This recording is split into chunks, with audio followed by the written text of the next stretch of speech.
Hi, lovelies. So, today I want to talk about getting stuck in the past.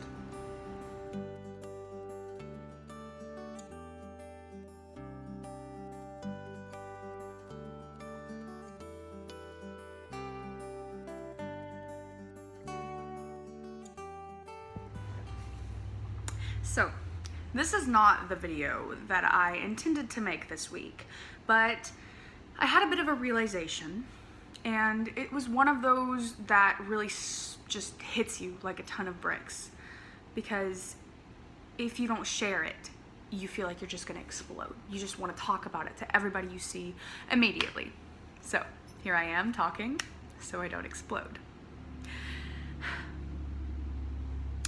Anyhow, I went down a little bit of a YouTube rabbit hole, as you do, and I came across this lovely little video, which I will link in the description below.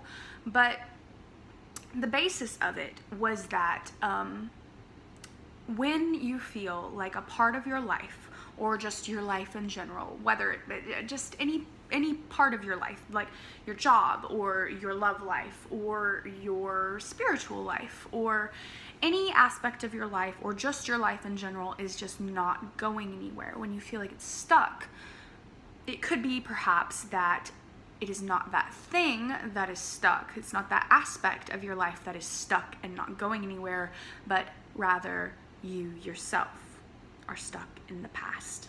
And this hit me just like a slap to the face, because I have been feeling so frustrated and so overwhelmed lately in my spiritual practice, because I want to get in and I want to do the dirty work and I want to feel connected and have those beautiful, magical, wonderful, deep, intense experiences, but I've been really struggling lately. And after I watched that video, I came to the realization that the reason that I've been struggling so much lately is because I'm stuck in the past. I'm so focused on what my practice was like 2 years ago, 3 years ago, 4 years ago even. I have so many romantic ideas about what the past was like, as we tend to do, but I have so many of these romantic ideas and I have so many of these grand notions that I am stuck, that I can't move forward.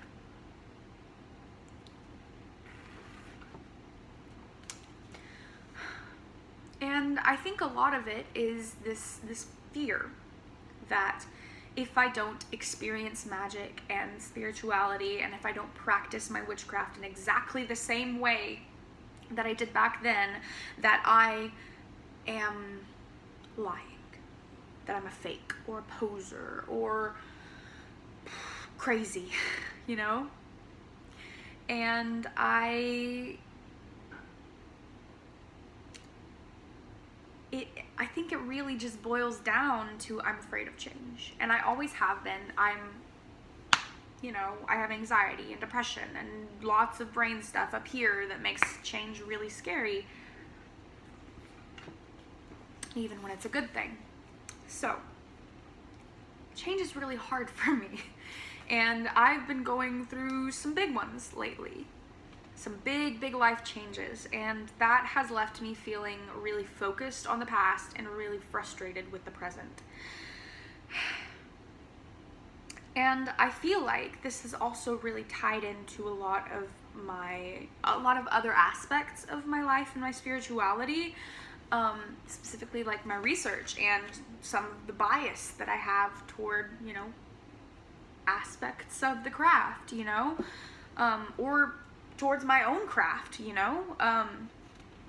so like I just find myself seeking out older and older, more ancient sources, and just these more traditional and these what feels like more trustworthy sources to me, rather than trusting my own intuition and what I feel and what I believe, because I'm afraid that I'm I'm afraid that I'm lying to myself. And I feel like in my brain, I feel like if I can dig down deep enough and find that little nugget of truth, that ancient wisdom that is just the absolute truth and the absolute correct, righteous, wonderful thing, that I'll be happy and that I'll be spiritually fulfilled. But the thing is that I'm trying so hard to follow the rules that I have forgotten that that's not what witchcraft is about. Witchcraft is breaking the rules. All of the rules. Witchcraft is breaking the game. It's lighting the damn board on fire and throwing its remains in the nearest river. That's witchcraft. Witchcraft is not a set of rules. It's not a guidebook. It's just not. It's whatever you want it to be, you know? And I know there are people out there who will seriously disagree with me, and I totally accept that, because that's your right. And that's part of being a witch. You're gonna have people disagree with you. But basically what I'm trying to say is that it's my spiritual party and I'll cry if I want to. So I don't have to follow these rules. I don't have to follow any rules. But I think that I so often forget this, and I feel like many, many people do. I feel like it's kind of an epidemic in the witchcraft world. We give the past far more credence than we give ourselves. Because we tend to forget that the past was at one time the present, and that those experiences that they were having and that we're reading about now were just as, we are just as cool, you know? That sounds very, you know, middle schoolery, but oh God, was that even a word? Middle schoolery? We are just as valid. We're just as valid, and our experiences are just as valid and just as cool as the witches and the practitioners and all of those people back way in the way back, you know? We are just as cool and just as valid, and I find myself so often trying to dig down and find that tiny little nugget of wisdom, or that tiny little seed of truth, or the most ancient I can get. And I peel back all these layers, and I'm like, and I keep thinking to myself, if I just go a little bit farther, if I just get a little bit farther, I'll be happy, I'll be fulfilled, and I'll find something that clicks. And sometimes that can be true, but sometimes that takes away the part of that story or that myth or that God or whatever it is that we're digging into. Sometimes it takes away part of what makes that so special to us. And I think it's important that we remember that myth and stories and life itself is a living, breathing, and ever-changing thing.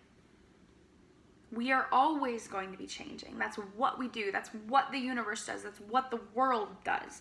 We always change. We never stay the same, because it's just part of our nature. We find something that we like and we adapt it to our own needs. We take the story, we retell it, we read the crowd, we tell it in a way that suits our goals, and we tell it in a way that will roust our companions or will feed our own ambitions. And we do that because that's what stories are meant to do. They're meant to teach lessons. They're meant to connect.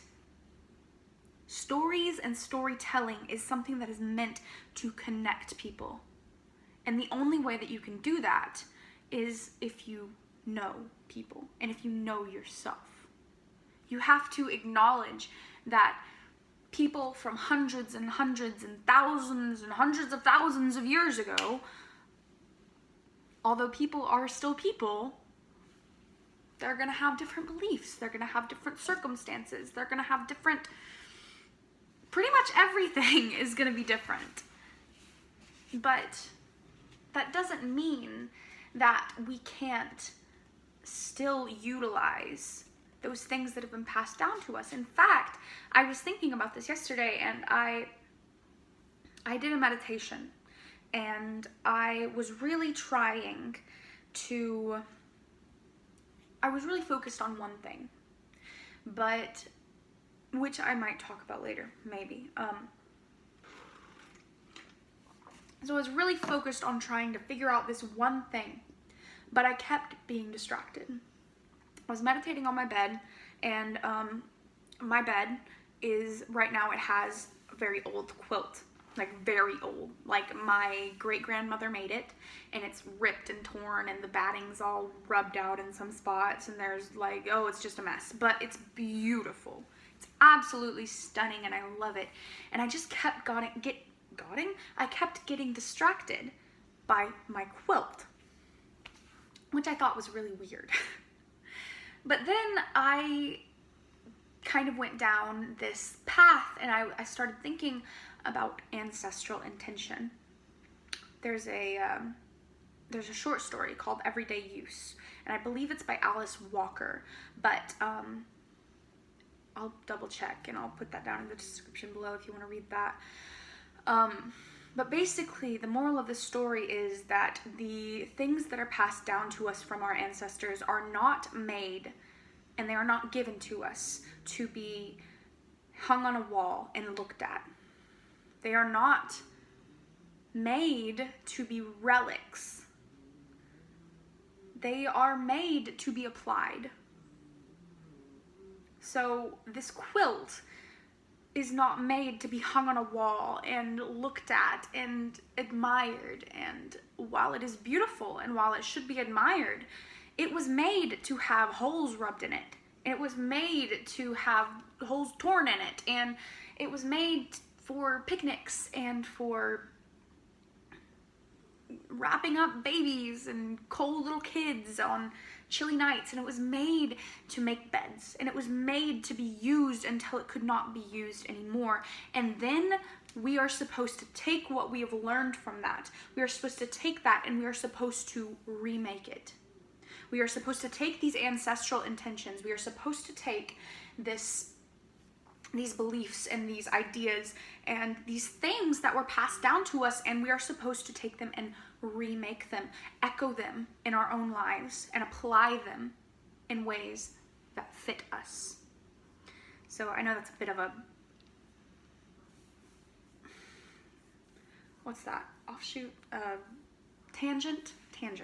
That's a bit of a tangent, but I feel like that really applies here because we like to put things on walls. As much as we really like to collect things, and we like to put things on walls, and we like to look at them and admire them, and while that's really cool, I've kind of come to the realization that those things aren't any good to you unless you are applying them. And if you can't apply them, if they don't fit your life, then you have to make them apply. You have to you have to change them. For them to keep living and breathing, you have to change them, because if you don't change and if you don't allow these things, if you don't allow these things to change with you and with the rest of society and with humankind, then they will stagnate and they will float away and we will not remember them. And I feel like it's very important that we remember them. That's one of the ideas of the ancients. You know, Beowulf, one of the greatest honors, and the heroic code in Beowulf. That's the main idea. That's what they want. That's what the heroes of old wanted. They wanted their stories to be told. And whether that means that their stories will be changed or not did not matter. Their names are spoken for millennia. And they will be spoken for millennia because their stories change to fit the times, to fit the people that are hearing them. And I think that's beautiful, and that's part of what makes life so beautiful. So, wrapping this up, this is a message to all of you lovely witches out there and to myself that the rules are only yours if you claim them. And if you find yourself feeling stuck or bound up in your own head and in the rules and the boundaries that you place upon yourself, then all you have to do is say no thank you. I'm going to change this. I'm going to make it my own. I'm going to make it fit me, and I'm going to do what feels right. Because that's what witchcraft is. And that's what witches do. So, you all stay lovely, break the rules, and have fun. I love you, and I'll see you soon. Mwah.